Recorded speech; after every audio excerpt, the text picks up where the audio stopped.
Hi friends, మీరు చూస్తున్నది English Paradise YouTube channel. నేను మీ వేణు. ఈ వీడియోలో నేను ఏం చెప్పబోతున్నానంటే ఇంటర్ ఫస్ట్ ఇయర్ ఇంగ్లీష్ ఎగ్జామ్లో ఏ టాపిక్స్ చదివితే మీరు గ్యారంటీగా పాస్ అవుతారు అనేది ఈ వీడియోలో నేను చెప్పబోతున్నాను. సో ఏ టాపిక్స్ చదవాలి, అది ఎలా రాయాలి, సో అది ఎలా రాస్తే మనకి 4 మార్కులు వస్తాయి, సో బైక్ మార్క్స్ వస్తాయి, సో మనం ఏ విధంగా పాస్ కావచ్చు అనేది నేను ఈ వీడియోలో మీకు చెప్పబోతున్నాను. ఈ వీడియో ఎండింగ్ వరకు చూడండి, డెఫినెట్గా మీరు పాస్ అవుతారు. నేను చెప్పిన కొన్ని టిప్స్ ఫాలో అవుతూ నేను చెప్పిన కొన్ని టాపిక్స్ కనుక మీరు చదివితే డెఫినెట్గా పాస్ అవుతారు. ఇంగ్లీష్ అనేది పెద్దగా కష్టమైన సబ్జెక్ట్ కాదు. సో రైట్ ఫ్రెండ్స్, మనకి ఇక్కడ 11 టాపిక్స్ని తీసుకున్నాను. సో ఈ 11 టాపిక్స్ ఒకసారి చూద్దాం మనం. ఈ 11 టాపిక్స్ మీరు కనుక పర్ఫెక్ట్గా చదివితే డెఫినెట్గా పాస్ అవ్వడం జరుగుతుంది. First one is seen passage, second one is unseen passage, third one is articles, fourth one prepositions, fifth one is correcting the errors, sixth one is missing letters, seventh one is silent consonants, eighth one is parts of speech, ninth one is match the following, 10th one is odd sounds, 11th one is syllables. So ఈ topics మీరు ఒకసారి కనుక observe చేస్తే, so ఇవన్నీ దేనికి సంబంధించిన topics, so సింపుల్గా అర్థమవుతుంది, అది గ్రామర్కు సంబంధించిన టాపిక్స్. సో ఇక్కడ మీకు క్వశ్చన్ అండ్ ఆన్సర్స్ ఇక్కడ కనిపించు. సో కాబట్టి ఈ గ్రామర్ టాపిక్స్ 11 కనుక చదివితే డెఫినెట్గా మీకు ఎన్ని మార్క్స్, పాస్ మార్క్స్ డెఫినెట్గా వస్తాయి. సో ఈ 11 టాపిక్స్ యొక్క టోటల్ మార్క్స్ ఎంతో తెలుసా మీకు? 44 మార్క్స్. సో 44 మార్క్స్లో 10 or 9 మార్క్స్ తగ్గినా మీరు పాస్ అయ్యే ఛాన్స్ ఉంది. సో దీంతో పాటు ఇంకా కొన్ని ఈజీ టాపిక్స్ కూడా లాస్ట్ ఎండింగ్లో చెప్తాను. ఆ టాపిక్స్ కనుక మీరు చదివితే మీకు ఎక్స్ట్రా మార్క్స్ కూడా వస్తాయి. సో మనం ఫస్ట్ దానికి వెళ్దాం. So first one is seen passage. So ఈ సీన్ ప్యాసేజ్ మనకి ఎక్కడి నుంచి అడగడం జరుగుతుంది? ఇక్కడ రాశాను కదా నేను, షార్ట్ స్టోరీస్ వెనకాల ఉన్న ప్రతి ఒక్క షార్ట్ స్టోరీ వెనకాల 3 ప్యాసేజ్లు ఉంటాయి. సో మనకి 5 షార్ట్ స్టోరీస్ ఉన్నాయి. ఆ 5 షార్ట్ స్టోరీస్ వెనకాల ఉన్న 3 పారాగ్రాఫ్, దట్ మీన్స్ 15 పారాగ్రాఫ్స్ అవుతాయి. సో 15 పారాగ్రాఫ్స్ చదివితే మీకు 4 మార్క్స్. మీరు అడగవచ్చు, సో 4 మార్కుల కోసం 15 పారాగ్రాఫ్లు చదవాలా సార్? సో మీరు ఆన్సర్స్ని గుర్తుపెట్టుకోవాల్సిన అవసరం ఉందా? లేనే లేదు. ఎందుకు అవసరం లేదు అనే క్వశ్చన్ మీరు అడగవచ్చు నన్ను. సో మీకు క్వశ్చన్ పేపర్లోనే పారాగ్రాఫ్ ఇస్తారు, పారాగ్రాఫ్ కింద మీకు క్వశ్చన్స్ ఇస్తారు. సో ఈ క్వశ్చన్కి ఇది ఆన్సర్ అని మీరు పారాగ్రాఫ్ నుంచే తీసుకొని రాస్తారు. సో దీన్ని మీరు బట్టి పట్టాల్సిన అవసరం లేదు. సో దానికోసం బాగా ఇబ్బంది పడాల్సిన అవసరం కూడా లేదు. సో క్వశ్చన్ పేపర్లోనే ఆన్సర్ ఉంటుంది. ఆ ఆన్సర్ని మీరు ఫైండ్ అవుట్ చేస్తే సరిపోతుంది. మరి ఈ 15 పారాగ్రాఫ్లు ఈజీగా ఎలా చదవాలి సార్? ఈజీ ప్రాసెస్ ఇప్పుడు చెప్తా. సో ఫస్ట్ పారాగ్రాఫ్ నుంచి last paragraph, that means 5 short stories ఉన్నాయి కదా, మీరు ఫస్ట్ షార్ట్ స్టోరీ నుంచి లాస్ట్ షార్ట్ స్టోరీ వరకు ఉన్న ప్యాసేజ్ల ఆన్సర్స్ రాసుకొని, సో ఆ ఫస్ట్ షార్ట్ స్టోరీ వెనకాల ఉన్న 3 పారాగ్రాఫ్ నుంచి లాస్ట్ షార్ట్ స్టోరీ వెనకాల 3 పారాగ్రాఫ్స్ ఉంటాయి కదా, అక్కడి వరకు చదవాలి. సో ఒకసారి చదివితే సరిపోతుందా? సరిపోదు. మరి ఏం చేయాలి? సో రివిజన్ చేయండి. ఒక 3-4 టైమ్స్ ఆర్ 6 టైమ్స్ రివిజన్ చేయండి. First paragraph to last paragraph, మళ్ళీ first paragraph to last paragraph. అట్లెందుకు సార్? ఒకటే పారాగ్రాఫ్ని 5-6 టైమ్స్ రివిజన్ చేస్తే సరిపోతుంది కదా. ఓకే, అలా చేసినా మంచిదే. కానీ ప్రాబ్లం ఏంటి అంటే, మీరు అలా కనుక చదివితే మీరు లాస్ట్ ప్యాసేజ్ కనుక వెళ్ళేసరికి ఫస్ట్ చదివిన ప్యాసేజ్లో ఆన్సర్స్ మర్చిపోతారు. సో కాబట్టి ఫస్ట్ పారాగ్రాఫ్ నుంచి లాస్ట్ పారాగ్రాఫ్ కనుక అలా 1 by 1 కనుక చదువుకుంటూ వెళ్తే మీరు ఈజీగా సో ఆన్సర్స్ని గుర్తుపెట్టుకుంటారు. ఇది రివిజన్ కంపల్సరీ చేయాలి. అలా చేస్తే మాత్రమే మీకు 4 మార్క్స్ రావడం జరుగుతుంది. సో ఈ అన్సీన్ ప్యాసేజ్ కింద మీకు 6 క్వశ్చన్స్ ఇస్తారు. గుర్తుపెట్టుకోండి, ఎన్ని ఇస్తారు? 6 క్వశ్చన్స్ ఇస్తారు. ఆ 6 క్వశ్చన్స్కి మీరు ఆన్సర్ చేయాలి. 4 మార్కులే కదా అని 4 క్వశ్చన్స్కి ఆన్సర్ చేయకండి, అన్ని క్వశ్చన్స్కి ఆన్సర్ చేయండి. నెక్స్ట్ సెకండ్ టాపిక్ ఏంటి అంటే అన్సీన్ ప్యాసేజ్. అన్సీన్ ప్యాసేజ్ మనకు ఒకటి ఇస్తారు. ఇది ఎక్కడి నుంచి వస్తుంది? అన్సీన్ ప్యాసేజ్ లెసన్స్ వెనకాల ఉన్న పారాగ్రాఫ్ నుంచి టెక్స్ట్ బుక్ ఎండింగ్లో కాంప్రహెన్షన్ ద ప్యాసేజెస్ అని ఉన్నాయి మనకి. సో టెక్స్ట్ బుక్లో లెసన్స్ వెనకాల ఉన్న ప్యాసేజ్ నుంచి టెక్స్ట్ బుక్ ఎండింగ్లో కాంప్రహెన్షన్ ప్యాసేజెస్ అని మనకు నియర్లీ 12 to 13 ప్యాసేజీలు ఇవ్వడం జరిగింది. ఈ రెండు లెసన్స్ కనుక లెసన్ వెనకాల ఉన్నాయి, టెక్స్ట్ బుక్ వెనకాల ఉన్న ప్యాసేజ్ కనుక చదివితే 4 మార్కులు రావడం జరుగుతుంది. సో ఇంతకుముందు చెప్పాను కదా ప్రాసెస్ ఎలా చదవాలి పారాగ్రాఫ్ని అంటే first paragraph to last paragraph చదవాలి. సో ఇలా చదివితే 4 మార్కులు. సో ఈ ప్యాసేజ్ కూడా ఎన్ని ఇస్తారు? 6 క్వశ్చన్స్ ఇవ్వడం జరుగుతుంది. ఈ 6 క్వశ్చన్స్కి మీరు ఆన్సర్ చేయాల్సి ఉంటుంది, ఏ ఒక్కటి కూడా మిస్ చేయకూడదు. సో ఈ 4 మార్కులు ఈ 4 మార్కులు సో టోటల్ 8 మార్క్స్. 8 మార్క్స్ మనకి ఎక్కడ ఉన్నాయి? సో క్వశ్చన్ పేపర్లోనే ఆన్సర్స్ ఉన్నాయి, గుర్తుపెట్టుకోండి. Right. So next easy topic వెళ్దాం, దట్ ఈజ్ ఆర్టికల్స్. ఆర్టికల్స్ ఎన్ని ఉన్నాయి? సో దీనికి కేటాయించబడ్డ మార్కులు మనకి 4 మార్కులు కేటాయించారు. ఏ అండ్ ది. సో ఈ 3 ఆర్టికల్స్. సో ఈ 3 ఆర్టికల్స్ ఎప్పుడెప్పుడు యూజ్ చేస్తారు అనేది కనుక మీరు చదువుకుంటే, లేదా మీకు లెసన్ వెనకాల పోయం వెనకాల ఆర్టికల్స్ ప్రాక్టీస్ కోసం పారాగ్రాఫ్గా ఇస్తారు. ఆ పారాగ్రాఫ్ కనుక మీరు ప్రాక్టీస్ చేస్తే సో 4కి 4 మార్కులు. 8 మీరు ఆర్టికల్స్ని ఐడెంటిఫై చేయాలి. ఒక్కొక్క దానికి ½ మార్క్ చొప్పున మీకు 4 మార్కులు దీనికి కేటాయించడం జరిగింది. సో ఏ ఎప్పుడు వాడతాం? ఓకా అనే సందర్భంలో వాడతాం. కాన్సోనెంట్ సౌండ్తో స్టార్ట్ అయ్యే వర్డ్స్ ముందు ఏ వాడతాం. సో యాన్ ఎప్పుడు వాడతాం? యాన్ ఎప్పుడు వాడతామంటే సో ఓవల్ సౌండ్తో కనుక ఏదైనా వర్డ్ స్టార్ట్ అయితే యాన్ వాడతాం. సో ది ఎప్పుడు వాడతామంటే చాలా ఉన్నాయి. యూనిక్ థింగ్స్ పేర్ల ముందు వాడతాం. తర్వాత యూనిక్ థింగ్స్ స్కై కానీ, ఎర్త్ కానీ, సన్ కానీ, మూన్ కానీ ఇవన్నీ ఉన్నాయి కదా. సో ఇవన్నీ యూనిక్ థింగ్స్ అంటారు. దాని ముందు the sun, the earth, the sky, the moon. So ఈ విధంగా మనము వాడడం జరుగుతుంది. తర్వాత న్యూస్ పేపర్స్ పేర్ల ముందు, మ్యాగజైన్స్ పేర్ల ముందు, ట్రైన్స్ పేర్ల ముందు, షిప్స్ పేర్ల ముందు, షిప్స్ అంటే ఓడలు, ఏరోప్లేన్స్ పేర్ల ముందు, తర్వాత మ్యూజికల్ ఇన్స్ట్రుమెంట్స్ పేర్ల ముందు కూడా దాన్ని వాడడం జరుగుతుంది. అలాగే oceans, seas, rivers, mountain ranges పేర్ల ముందు కూడా వాడడం జరుగుతుంది. ఇంకెప్పుడు వాడతాం ఆర్టికల్స్? ది అంటే సూపర్లేటివ్ అడ్జెక్టివ్స్, సూపర్లేటివ్ డిగ్రీస్ అంటాం. The longest, the shortest, the tallest ఇవన్నీ ఉన్నాయి కదా. సో వీటన్నిటి ముందు కూడా దా అనేది యూజ్ చేస్తాం. ఇంకెప్పుడు హోలీ బుక్స్ ఉన్నాయి కదా, మహాభారతం కానీ, రామాయణం కానీ, ఖురాన్ కానీ, బైబుల్ కానీ, వీటి పేర్ల ముందు కూడా దాన్ని యూజ్ చేస్తాం. ఇంకోటి మ్యూజికల్ ఇన్స్ట్రుమెంట్స్ చెప్పాను కదా, సో వాటి పేర్ల ముందు కూడా మనం వాడడం జరుగుతుంది. సో ఇంకెప్పుడు వాడతామంటే హిస్టారికల్ బిల్డింగ్స్, చారిత్రక కట్టడాలు. ఫర్ ఎగ్జాంపుల్ తాజ్ మహల్ తీసుకోండి, ఆగ్రా రెడ్ ఫోర్ట్ తీసుకోండి, తర్వాత చార్మినార్ తీసుకోండి, తర్వాత ఇంకా గోల్కొండ ఫోర్ట్, వరంగల్ ఫోర్ట్ ఇవన్నీ ఉన్నాయి కదా. సో వీటన్నిటి పేర్లు అంటే చరిత్ర కట్టడాల పేర్ల ముందు కూడా దా వాడతాం. తర్వాత హిస్టారికల్ ఈవెంట్స్, చారిత్రక సంఘటనల పేర్ల ముందు కూడా మనం ది అనేది వాడడం జరుగుతుంది. ఒక పారాగ్రాఫ్లో ఒక వ్యక్తి గురించి కానీ, ప్రదేశం గురించి కానీ, వస్తువు గురించి కానీ రెండోసారి చెప్పినప్పుడు కూడా ద అనేది వాడతాం. For example, once upon a time there was a king, full stop, the king was very kind. So first ఏం చెప్పాం? Once upon a time there was a king అన్నాం first.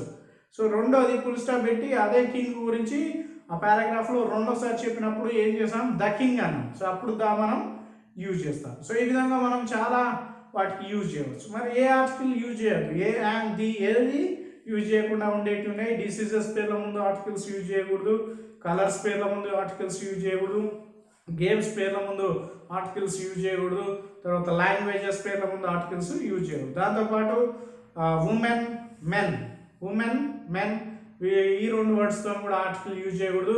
Society and nature, so వీటితో కూడా articles మనము use చేయకూడదు. So ఇది కనుక నేను చెప్పినాను కనుక మీరు గుర్తుంటే డెఫినెట్గా మీకు 4 మార్కులు వస్తాయి.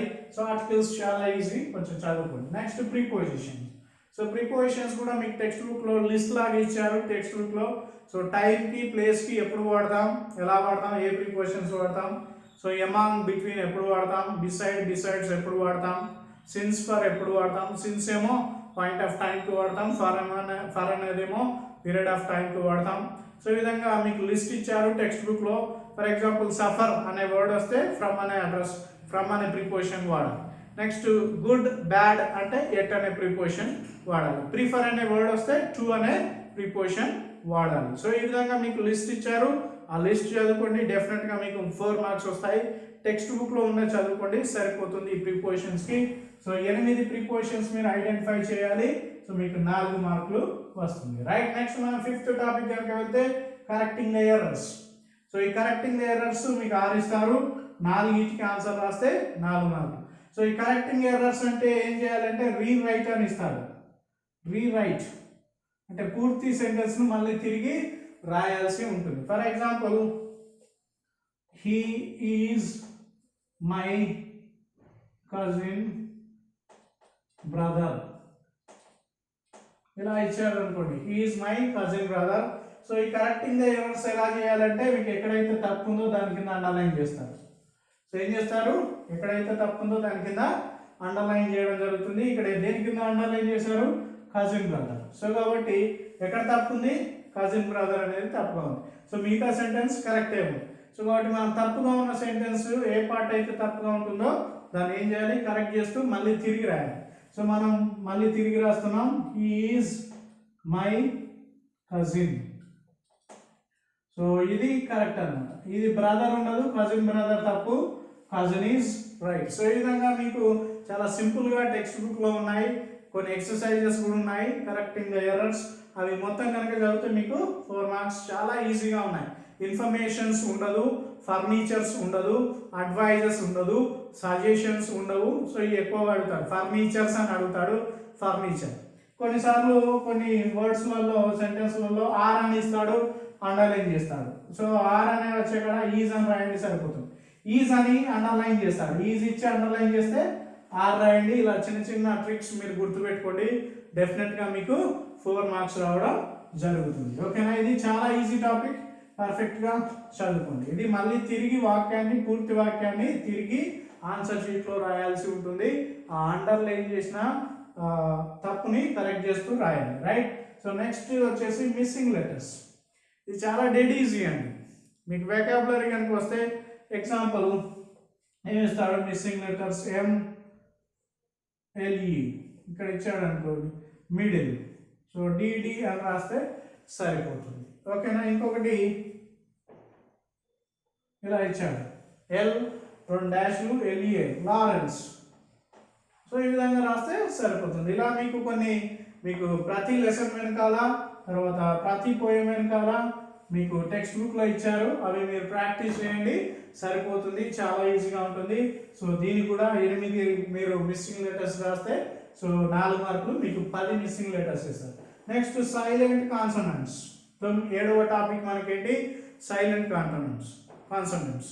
సో ఏ వర్డ్లో ఏది మిస్సింగ్ లెటర్, సైలెంట్ లెటర్గా ఉంటుంది అనేది మీరు ఐడెంటిఫై చేయాలి. ఫర్ ఎగ్జాంపుల్, M తర్వాత B వచ్చిన, N వచ్చిన అది ఏమవుతుంది, సైలెంట్ లెటర్గా మారిపోతుంది. M తర్వాత B వచ్చిన, N వచ్చిన సైలెంట్ లెటర్గా మారిపోవడం జరుగుతుంది. సో ఇలాంటివి మీరు కొన్ని గుర్తుపెట్టుకోండి. మీ టెక్స్ట్ బుక్లో కూడా ప్రతి లెసన్ వెనకాల, ప్రతి పోయం వెనకాల, షార్ట్ స్టోరీస్ వెనకాల కూడా మీకు ఇవ్వడం జరిగింది. టెక్స్ట్ బుక్లో ఉన్న అన్ని సైలెంట్ లెటర్స్ని మీరు ఏంటి ఒక 2-3 టైమ్స్ చదువుకోండి. సో డెఫినెట్గా చాలా ఈజీగా ఉంటాయి, మీరు ఐడెంటిఫై చేయగలుగుతారు. సో కాబట్టి నేను ఒకటి మాత్రమే ఎగ్జాంపుల్ చెప్పగలిగాను, అన్నీ చెప్పలేను. సో ఈ విధంగా చదువుకోండి, మీకు 4 మార్కులు వస్తాయి. ఇది కూడా మీకు 10 వర్డ్స్ ఇస్తారు, మీరు 8 చేస్తే సరిపోతుంది. 10కి 10 చేయండి. నెక్స్ట్ 8th వస్తే పార్ట్స్ ఆఫ్ స్పీచ్. నౌన్ ఏంటి, వర్బ్ ఏంటి, adjective, adverb, preposition, conjunction, interjection, ఇవన్నీ ఉన్నాయి కదా. 8 పార్ట్స్ ఆఫ్ స్పీచ్ ఉన్నాయి కదా మనకి. ఆ పార్ట్స్ ఆఫ్ స్పీచ్ని మీరు రాస్తే సరిపోతుంది. ఫర్ ఎగ్జాంపుల్, ఈ పార్ట్స్ ఆఫ్ స్పీచ్ ఎలా ఇస్తారు, సెంటెన్సెస్ ఇస్తారు మనకి. సెంటెన్సెస్ ఇస్తారు, సెంటెన్సెస్ ఇచ్చి ఒక వర్డ్ కింద, ఫర్ ఎగ్జాంపుల్ బ్యూటిఫుల్ అనే వర్డ్ ఇచ్చిండు సెంటెన్స్లో, బ్యూటిఫుల్. సో ఇది అండర్లైన్ చేస్తారు. ఎక్కడైతే దే వర్డ్ అయితే పార్ట్స్ ఆఫ్ స్పీచ్ అడుగుతారో సో సెంటెన్స్ రూపంలో ఇస్తారు. సో ఇలా ఫర్ ఎగ్జాంపుల్ ఈ సెంటెన్స్లో ఒక బ్యూటిఫుల్ అనే వర్డ్ వచ్చింది, ఆ బ్యూటిఫుల్ అండర్లైన్ చేయబడి ఉంది. సో దీని పార్ట్స్ ఆఫ్ స్పీచ్ మాత్రమే మీరు రాయాలి. ఏ లెటర్, ఏ వర్డ్ అయితే మీకు అండర్లైన్ చేసి ఉంటుందో పార్ట్స్ ఆఫ్ స్పీచ్లో అది మీరు రాయాలి. ఫర్ ఎగ్జాంపుల్ బ్యూటిఫుల్ అనేది ఏంటి, అడ్జెక్టివ్. అడ్జెక్టివ్ ఎలా సార్, సో ఏ పదం అయితే ఒక వస్తువు, ఒక వ్యక్తి, లేదా ఒక ప్రదేశము గుణము, స్వభావము, లక్షణము తెలియజేస్తుందో దాన్ని అడ్జెక్టివ్ అంటారు. ఇంకొకటి మీకు ఇంటర్జెక్షన్ చెప్తాను. ఇంటర్జెక్షన్. సో ఇలా గుర్తుందనుకోండి, ఇలా ఒక గీత ఉండి కింద డాట్ కనుక ఉంటే అది ఏదైనా ఉండండి, దాని ముందు వర్డ్ ఏదైనా ఉండండి, ఈ గుర్తు కనుక కనబడితే మీరు ఏం రాస్తారు? ఇంటర్జెక్షన్ అని రాస్తారు. Right, interjection. సో ఇంకొకటి LYతో కనుక ఒక వర్డ్ ఎండ్ అయింది అనుకోండి, ఫర్ ఎగ్జాంపుల్ ఇక్కడ బ్యూటీ ఉంది అనుకోండి, బ్యూటిఫుల్, బ్యూటిఫుల్లీ అని కనుక ఇదైతే ఇది ఏమవుతుంది? అడ్జెక్టివ్ కాస్త యాడ్వర్బ్గా మారుతుంది. సో ఏదైనా పదము అండర్లైన్ చేసి ఉండి పార్ట్స్ ఆఫ్ స్పీచ్లో అది LYతో కనుక ఎండ్ అయితే సో దాన్ని ఏమని రాస్తాం మనం? యాడ్వర్బ్ అని రాయడం జరుగుతుంది. సో ఇవి కనుక కొన్ని టిప్స్ చెప్పాను, ఇవి గుర్తుపెట్టుకోండి. సో మీరు డెఫినెట్గా 4 మార్క్స్ మీకు రావడం జరుగుతుంది దీంట్లో పార్ట్స్ ఆఫ్ స్పీచ్లో. ఇది dead easy topic, right? So next one is match the following. Match the following. So దీనికి కూడా ఎన్ని మార్క్స్ ఉన్నాయి? 4 మార్క్స్ ఉన్నాయి. మీకు 8 ఇస్తారు, ఒక్కొక్క దానికి ½ మార్క్ చొప్పున 4 మార్కులు కేటాయించడం జరిగింది. సో మీకు లెసన్ వెనకాల, పోయం వెనకాల మ్యాచ్ ద ఫాలోయింగ్ ఇవ్వడం జరిగింది. అవి బాగా ప్రిపేర్ కండి, అందులో నుంచి మీకు మ్యాచ్ ద ఫాలోయింగ్ ఇవ్వడం జరిగింది. సో ఇది ఎలా రాస్తారు? First one is C, second one is G, third one is D. ఇలా రాయండి. సో కానీ ఎలా రాస్తారు? మొత్తం ఇక్కడ వర్డ్స్ ఇచ్చి ఇక్కడ ఏ అని ఉంటుంది, ఇక్కడ వర్డ్ ఉంటుంది, ఇక్కడ మీనింగ్ ఉంటుంది, ఇట్లా ఉంటుంది, ఇలా ఇలా ఇలా. సో మీరు మ్యాచ్ చేయకండి, ఇది చాలా తప్పు. సో ఎలా రాయాలి మరి అంటే సో ఈ విధంగా రాయాల్సి ఉంటుంది మ్యాచ్ ద ఫాలోయింగ్. ఇది కూడా మీ క్వశ్చన్ పేపర్లోనే ఆన్సర్స్ ఉంటాయి. సో ఇంతకుముందు 8 మార్కులు, ఇవి 4 మార్కులు, 12 మార్కులు మీకు క్వశ్చన్ పేపర్లోనే ఆన్సర్స్ ఉండడం జరిగింది. రైట్, ఇది 4 marks match the following. Next odd sounds. Odd sounds 6 ఇస్తారు. మీరు 4 కనుక కరెక్ట్ చేస్తే సో మీకు 4 మార్కులు వచ్చేసినట్టే. ఆడ్ సౌండ్ అంటే ఏంటంటే different sound, different sound. So ఆ డిఫరెంట్ సౌండ్ మనం ఎలా ఐడెంటిఫై చేయాలి? మీకు 3 వర్డ్స్ ఇస్తారు, 3 వర్డ్స్ ఇస్తారు. 3 వర్డ్స్లో ఒక లెటర్ని థిక్ లెటర్లో ఇస్తారు. ఎలా ఇస్తారు? థిక్ లెటర్లో. కొంచెం బోల్డ్గా ఇస్తారు, కొంచెం కలర్ ఎక్కువగా ఉంటుంది, నల్లగా ఉంటుంది, లేదా ఏ కలర్లో ఇస్తారో అది కలర్లో ఇస్తారు. ఈ 3 వర్డ్స్లలో డిఫరెంట్ సౌండ్ మనం గుర్తించాలి. Different sound. So different sound is called odd sound. For example మనకి 2 వర్డ్స్ ఏ ఏ ఏ అనేది అండర్లైన్ చేసి ఉంది, లేదా థిక్గా ఇవ్వడం జరిగింది. ఇలా ఇస్తారు. ఫర్ ఎగ్జాంపుల్ దీనికి ఇంకా కొన్ని ఉంటాయి. ఒక వర్డ్ మీకు ఎగ్జాంపుల్ కోసమే చెప్తున్నాను. సో ఈ 3 కామన్గా ఉంటాయి. 3 వర్డ్స్లలో 3 ఏవైతే అండర్లైన్ చేయబడి ఉంటాయో లేదా థిక్గా ఉంటాయో అవి కామన్గా ఉంటాయి. సో ఇందులో ఇది ఆ సౌండ్ ప్రొడ్యూస్ చేసింది అనుకోండి, ఇది ఆ సౌండ్ ప్రొడ్యూస్ చేసింది, ఇది ఏ సౌండ్ ప్రొడ్యూస్ చేసింది. ఏ సౌండ్ ఏదైతే ప్రొడ్యూస్ చేస్తుందో అదే డిఫరెంట్ సౌండ్. 2 సౌండ్స్ సేమ్ సౌండ్ని ప్రొడ్యూస్ చేస్తాయి. ఈ సౌండ్ 2 లెటర్స్ ఉన్నాయి కదా, ఈ 2 లెటర్స్ సేమ్ సౌండ్ని ప్రొడ్యూస్ చేస్తాయి. ఒక లెటర్ మాత్రం డిఫరెంట్ సౌండ్ని ప్రొడ్యూస్ చేస్తాయి. అది డిఫరెంట్ సౌండ్ ఏదైతే ఉంటుందో మీరు ఆ వర్డ్ పలకడం వస్తే ఆ సౌండ్ ఏదైతుందో దాన్ని మీరు ఈజీగా ఐడెంటిఫై చేస్తారు. ఇది చాలా ఈజీ. సో ఒకసారి మీకు డౌట్ ఉంటే మీ లెక్చరర్స్ని అడగండి, ఇవి ప్రాక్టీస్ చేయండి. 4కి 4 మార్క్స్ ఎక్కుపోవండి, మీకు డెఫినెట్గా పాస్ అవుతారు. సో నేను చాలా ఎగ్జాంపుల్స్ ఇందులో తీసుకోలేను కాబట్టి ఈ విధంగా సింపుల్గా మీకు చెప్పాను. Last one is syllable. Syllables కూడా మీకు 10 ఇస్తారు, 8 మీరు అటెంప్ట్ చేయాలి. సో 4 మార్కులు మీకు రావడం జరిగింది. సిలబుల్స్ కూడా చాలా ఈజీగా మనము ఐడెంటిఫై చేయొచ్చు. సో మీకు వర్డ్స్ ప్రొనౌన్స్ చేయడం కనుక వస్తే సిలబుల్స్ కూడా రావడం జరుగుతుంది. సో మీరు వర్డ్స్ ప్రొనౌన్స్ చేస్తే సిలబుల్కి మార్క్స్ వస్తాయి, ఆడ్ సౌండ్స్ కూడా మార్క్స్ రావడం జరుగుతుంది. సో కాబట్టి ఎలా చదవాలి? ఫర్ ఎగ్జాంపుల్ టుడే, టుడే ఉందనుకోండి, 2 ఒక సిలబుల్, డే ఒక సిలబుల్, కాబట్టి ఎన్ని ఉన్నాయి? 2 సిలబిక్ వర్డ్. ఇది 2 సిలబిక్ వర్డ్ అని రాసేయండి ఆన్సర్ షీట్లో. ఇలా కనిపిస్తాయి. ఫర్ ఎగ్జాంపుల్ గో, గోలో ఎన్ని ఉన్నాయి? Only 1 syllabic word. ఏంటిది? 1 సిలబిక్ వర్డ్. సో ఈ విధంగా ఫోటో, ఫోటో అంటాం కదా, ఫోటో ఎన్ని ఉన్నాయి, 2 సిలబుల్స్ ఉన్నాయి అందులో. సో ఈ విధంగా మనం దాని కనుక ఫోటో, సో ఫోటో ఈ విధంగా ఫోటోగ్రాఫర్ ఫర్ ఎగ్జాంపుల్. ఇంకోటి ఏంటి, ఫోటోగ్రాఫర్. సో ఈ ఫోటోగ్రాఫర్ ఇచ్చాను అనుకోండి, ఫోటోగ్రాఫర్ ఎన్ని ఉన్నాయి, 1 2 3 4 అంటే ఇది ఎన్ని, 4 సిలబిక్ వర్డ్.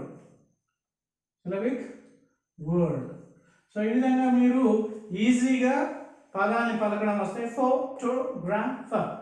సో అలా కనుక మీరు చదివితే సో డెఫినెట్గా 8కి ఆన్సర్ చేయగలుగుతారు. సో 10 ఇస్తారు మీకు, 10 చేయండి, ఎందుకంటే 2 ఎక్స్ట్రా కింద ఉంటాయి. సో ఏదైనా ఒకటి తప్పు పోయినా అవి కరెక్ట్ కాబడుతుంది. సో ఇది సిలబుల్స్. సో సిలబుల్స్ని ఈ విధంగా కనుక మీరు చేయగలిగితే సో మీరు డెఫినెట్గా 4 మార్కులు పొందగలుగుతారు. సో ఈ ఓవరాల్ 11 టాపిక్స్లో మీకు వచ్చే మార్క్స్ అన్ని ఇంతకుముందే చెప్పాను స్టార్టింగ్లో, వీడియో స్టార్టింగ్లో 44 మార్క్స్. సో దీంతో పాటు మీకు ఇంకేం చేయండి అంటే ప్రోజ్ నుంచి కొన్ని లెసన్స్ చదవండి, పోయమ్స్ నుంచి కొన్ని, పోయిటరీ నుంచి కొన్ని పోయమ్స్ చదవండి. అంటే లెసన్స్ కొన్ని చదవండి, పోయమ్స్ ఆన్సర్స్ కొన్ని చదవండి. ఈ రెండే ఎందుకు చదవమంటున్నాను, షార్ట్ స్టోరీస్ ఎందుకు చదవమనట్లేదు అంటే షార్ట్ స్టోరీలో మీకు ఒకటేసారి ఆన్సర్ రాయాలి. ఇది ప్రోజ్ పోయిటరీ కనుక ఇస్తే, సో ప్రోజ్ పోయిటరీ నుంచి మనకి అనోటేషన్స్ ఉంటాయి, అనోటేషన్స్ అండ్ క్వశ్చన్స్ కూడా ఉంటాయి. సో దీంట్లో నుంచి కూడా సేమ్ అనోటేషన్స్ దెన్ క్వశ్చన్స్ ఉంటాయి. సో ఒకటే రోజు లెసన్కి సంబంధించి అనోటేషన్లో ఇచ్చి క్వశ్చన్లో ఇస్తే సేమ్ రాయవచ్చు, సేమ్ ఆన్సర్ రాయవచ్చు. దాంతోపాటు మీరు ఏం చేయండి అంటే మై మదర్ అని ఉంది కదా, సో ఎవరు రాశారు, ఏపీజే అబ్దుల్ కలాం రాయడం జరిగింది.